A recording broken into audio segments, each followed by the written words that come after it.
Hi there, and welcome to the Cult of Cinema International. We're almost at Halloween, and I guess it's not just the fact that we're at Halloween again, my favorite holiday that isn't Christmas or my birthday month. But this is a special Halloween because we have seen yet again the demise and end of Michael Myers for good, for sure, for real, because he's not coming back again till probably 4 years when the big anniversary of Halloween happens. But I thought today what I'd do is I'd have a slight conversation about Halloween ends, and not just Halloween ends, but the Halloween's ends. Meaning, there's been 3 times that it's been pretty definitively over. But which one did it best? And let's find out, at least my opinion. And in the comment section down below afterwards, let me know what you think.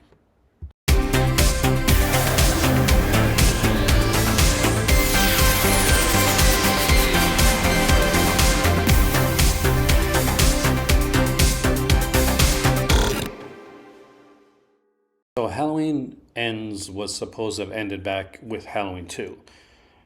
The whole idea behind it was that, yeah, he'd do another Michael Myers movie. Carpenter would do one more of those, but then they'd let him do his anthology series.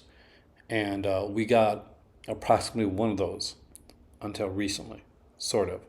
So Halloween 2 ended in a hospital with a fight between Michael and Loomis and Laurie Strode in a very bad wig with an explosion and the haunting Mr. Sandman song that, I'm not going to lie, although it's supposed to be a cute novelty song, every time I heard it when I was younger, it gave me nightmares. I actually said turn it over because I would always remember the ending of Halloween with the Michael coming out like in flames. And it was, needless to say, it stuck with me. Then we got the second final Halloween film. And I know you're probably going to think I'm going to mention Halloween Resurrection, but Jamie Lee Curtis was kind of forced to sign off on Halloween Resurrection after the fact, when she was already in the midst of making the film. So I don't consider Halloween Resurrection the ending of that series. That's its own little offshoot timeline. The ending of Halloween, the second Jamie Strode one, the Laurie Strode one, is basically it's H2O. It's the one with the boarding school where Jamie Lee Curtis finally decides to not run. She turns around, she locks the door, she grabs an axe, and she goes after Michael. We get what is thought to be a definitive ending for the series and for Laurie Strode's character. She literally lops off the head of Michael Myers. And it was a shocking moment in the cinema. And I didn't believe it for 1 second that it was Michael Myers. When he came up with the resurrection thing, I kind of thought that was the way they were going to go. But if they hadn't, that would have been, in my opinion, just a perfect ending for the characters of Laurie Strode and Michael Myers. So that brings us to Halloween Ends, the most recent ending of Halloween. And if you've watched my review, and I really hope you did, then you'll know that I actually really dug the film. I liked Corey Cunningham. I liked the way that it was done. But as an ending, how is it? Well, as an ending, Michael Myers comes back and he's old. And she pins him to the table and he grabs her by the throat. And she's like, okay, I'm done with it. Just do it. But her granddaughter comes back in, and they kill him pretty easily. They bleed him out, parade him through the town, because apparently there's a Michael Myers super chat in the town somewhere. I'm in group chat. But if you want to super chat, feel free to do so right there, because that button is right there. And he gets put into a shredder, a kind of a metal thrasher shredder type of thing. He's literally like he's dog meat. He's no more. But evil doesn't die; it changes shape. I guess that shape is like hamburger meat right now. But and since Corey's also dead, that's pretty much a definitive ending for Halloween. And I did enjoy the film. I did not, however, enjoy the ending of the film. So I got conflicted because I was really on board with Halloween and Halloween Kills for David Gordon Green's like trilogy, and I actually like what he did with the third one. I just think it's more of a kind of on its own type of thing as opposed to an ending of a trilogy, because that's what this was put to us as a trilogy, as a definitive way to end Michael Myers. And oh boy, did it ever for some people. Now, back when H2O came out, I was conflicted on that film because although I watched most of Kevin Williamson stuff, including Dawson's Creek, I definitely related to Dawson a bit. Cue Dawson crying meme here. But it was tame for a Halloween film. Like, Halloween is not Friday the 13th, so you don't expect these over the top kills, but you expect a little bit better than the kills that were in H2O, as well as the mask, bad mask after bad mask after bad mask. But when it came down to it, when it came down to the ending of the film, when Laurie and Michael had to fight off, had to clash, you know what you got? You got something that you didn't get in Halloween Ends.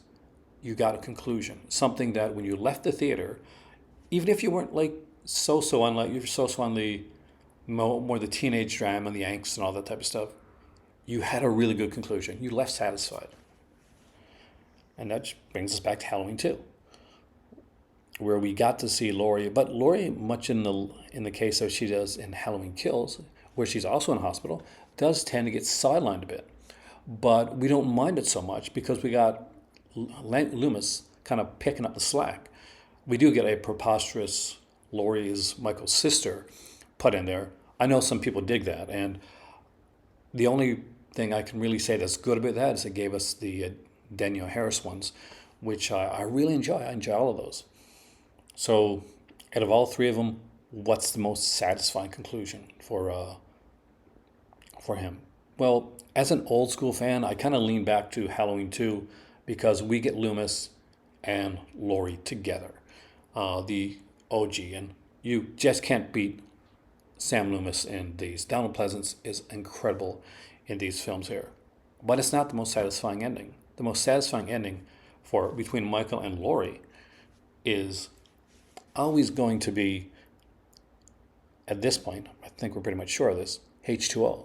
Not my favorite film. I don't even rank it high in the Halloween films when I'm doing my ranking. But as far as as an ending goes, it's pretty much pitch perfect. The PTSD is handled extremely well. We get to see her dealing with it and basically still kind of like having, she's an alcoholic, but she's kind of a functional alcoholic. She's trying her best to deal with the demons that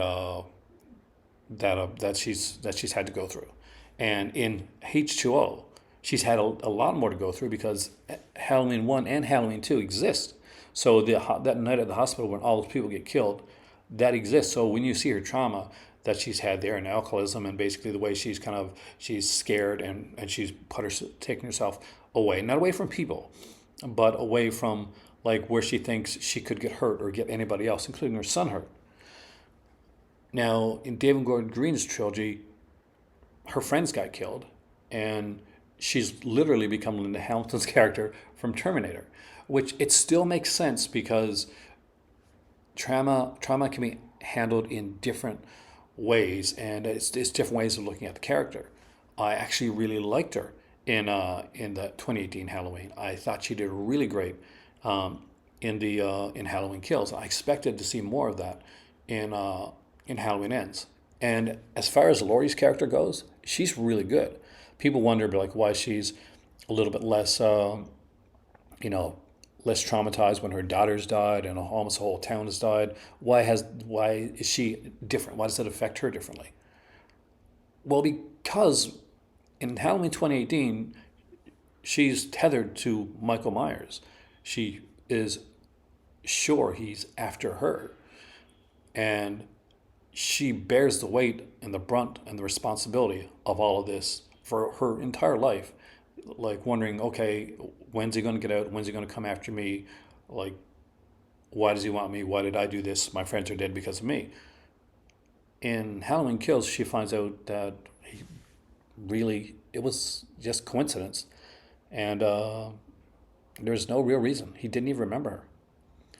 So she does get to feel, at least outwardly, a little bit more relief, and she has to. She has a granddaughter that she has to raise right now, even if the community now has taken on the thing of blaming Laurie more than Laurie blames herself. So that's my thoughts on the reason that she is different in Halloween Ends. But I promised you a definitive answer on what I think the best conclusion is. And I think I already said it. I think H2O has the best concluding chapter for Laurie Strode and Michael Myers. Now, the best concluding chapter for me is the one that was steeped in mystery and the one I haven't even talked about yet. The one that didn't have Laurie Strode in it. The one that was a lot more controversial in its day. The Curse of Michael Myers. In The Curse of Michael Myers, we get our final time with Dr. Sam Loomis by the incomparable Donald Pleasence, who did an amazing job. We get this new, twisted, cult, all kind of craziness that you would think would do along the same thing that Rob Zombies did, in that it explains Michael Myers so it demystifies the boogeyman, and the boogeyman should always be in the shadows. But if you take it like I did, that the cult is something that they think, and that they have the thought that they can control Myers, and there's a mysticism about it, there's still the mystery to it, which we don't have.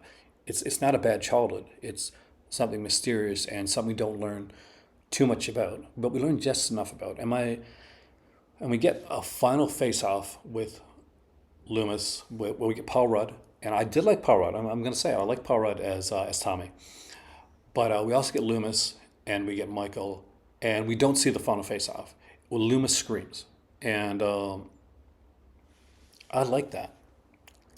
I mean, as far as the definitive ending, H2O. As far as the ending for me, a guy who grew up idolizing Donald Pleasence and wanted to meet him throughout most of my life, and seeing the character of Sam Loomis just change and morph and become more twisted and tortured with each and every film, from 4, where he's like he's come back to go after Michael, but he seems like more calm, to 5, where he's almost gone manic, to part 6, where he's retired. He's like says, "No, not dead, just retired." I liked it, and so for me, Halloween Curse of Michael Myers was a good send off. Did he die? No, not really. Did we know exactly what happened? No, it was left ambiguous. You could fill in the holes, and probably they might have done another movie and messed that up and just did their whole, like, hey, let's continue this storyline. But they didn't. So for me, Halloween 6 is a pretty good ending. If you want a Laurie Strode versus Michael Myers ending, you want H2O. If you want just some insane cult movie with one of the scariest Michael Myers masks, I'm going to put it there right now. Halloween 6, scariest Michael Myers mask out of all of them except for the original. Anyway, my name is Aaron. Hope you enjoyed this, and it's been a little chat about the Halloween films and what I consider the best endings toward the Halloween films. Only thing that could have made 6 a little bit better, Danielle Harris being cast in the role, because she got herself emancipated for the movie, and they didn't hire. Thank you for joining me today here in the Cult Cinema International, and I will see you soon. But till then, happy Halloween, and be careful. If you get an apple or something really like fruit, like, you might just want to toss it, because you never know.